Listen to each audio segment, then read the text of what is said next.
Bismillahirrahmanirrahim. Assalamualaikum warahmatullahi wabarakatuh. Ya Bapak Ibu semua, teman-teman semua, welcome back to my channel dengan saya Andika. Oke, pada video kali ini saya mau sharing-sharing buat Bapak Ibu atau teman-teman semua yang sedang bingung mau investasi di properti, tapi investasi apa nih yang tepat nih?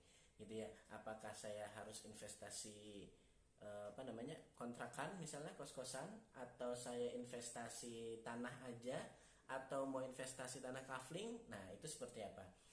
Oke, jadi buat Bapak Ibu semua atau teman-teman semua yang ketika ingin investasi itu tergantung dari pertama kebutuhan, ya. Kebutuhannya Bapak Ibu itu untuk apa dulu nih investasi properti, ya. Terus yang kedua tentunya dengan budget, gitu ya. Karena tentunya ketika Bapak Ibu berinvestasi itu pasti akan mengeluarkan budget, ya. Terus yang ketiga, Bapak Ibu pengennya dapat apa? Gitu. Jadi itu tergantung dari Bapak Ibu atau teman-teman semua, gitu ya. Nah, contoh misal begini. Kalau budget saya adalah 600 juta atau 1 miliar, ya. Kira-kira cocoknya buat investasi apa? Tentunya mendingan investasi kos-kosan, gitu ya. Beli tanah, ya, terus kemudian dibangun kos-kosan, atau beli kos-kosannya aja, gitu ya.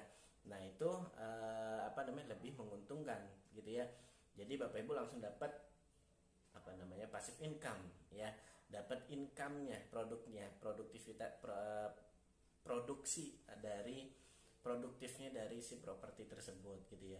Tapi kalau misalkan saya cuma punya uang 100 juta atau cuma punya uang 50 juta, nggak apa-apa, masih bisa investasi properti, gitu ya.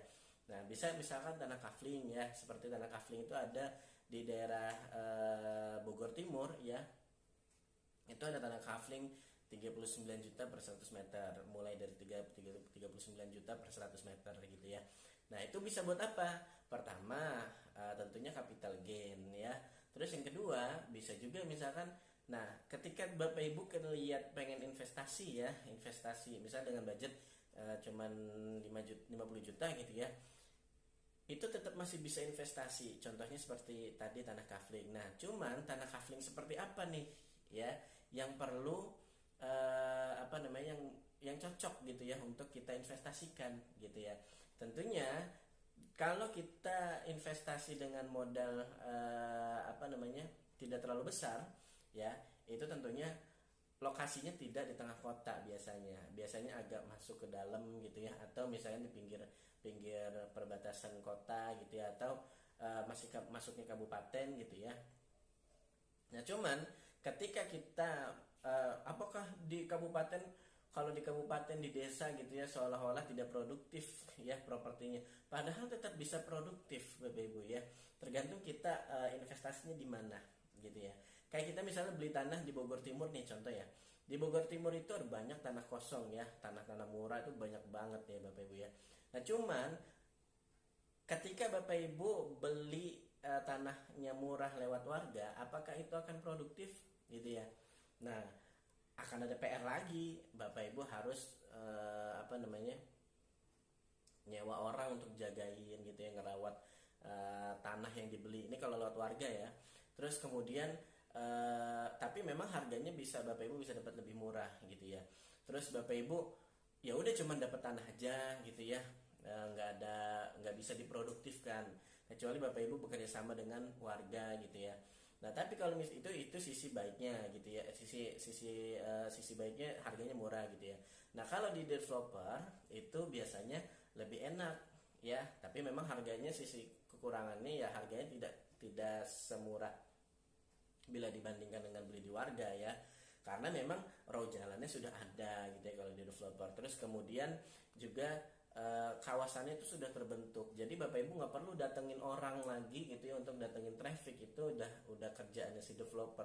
Misalnya kan kayak di tanah kafling Harmony Woodenville ini, ya, Bapak Ibu bisa beli tanah kafling dengan harga start mulai dari 39 juta per 100 meter. Bapak Ibu bisa bikin villa kayu, ya, atau villa bambu atau rumah kayu, gitu ya.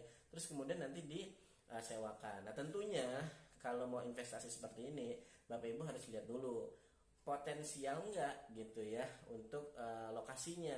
Misalnya contoh, kalau kita investasi di daerah Tangerang, ya, Kalau di Tangerang itu udah bukan lagi daerah yang apa namanya pariwisata, atau Cikarang misalnya, itu bukan daerah pariwisata tapi daerah industri gitu ya.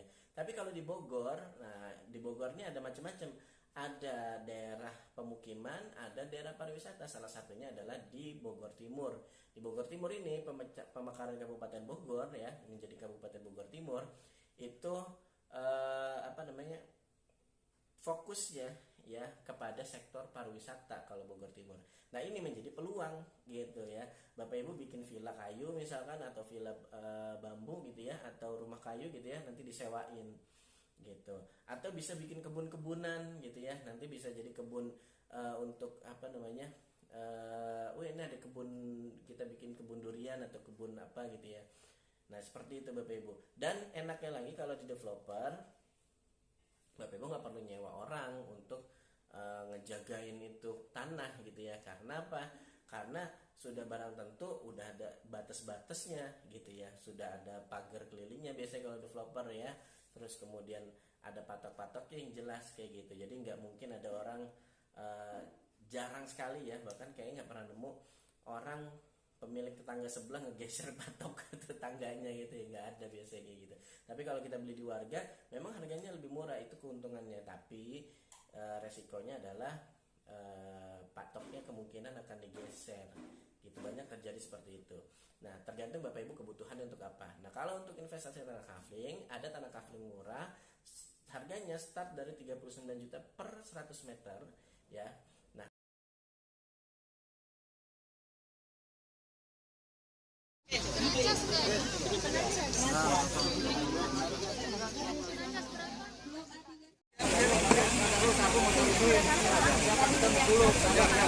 mohon bersabar, kita sebutkan sesuai nomor urutannya ya. C2, C3. Untuk dimensi nomor C2 Ngomong nih.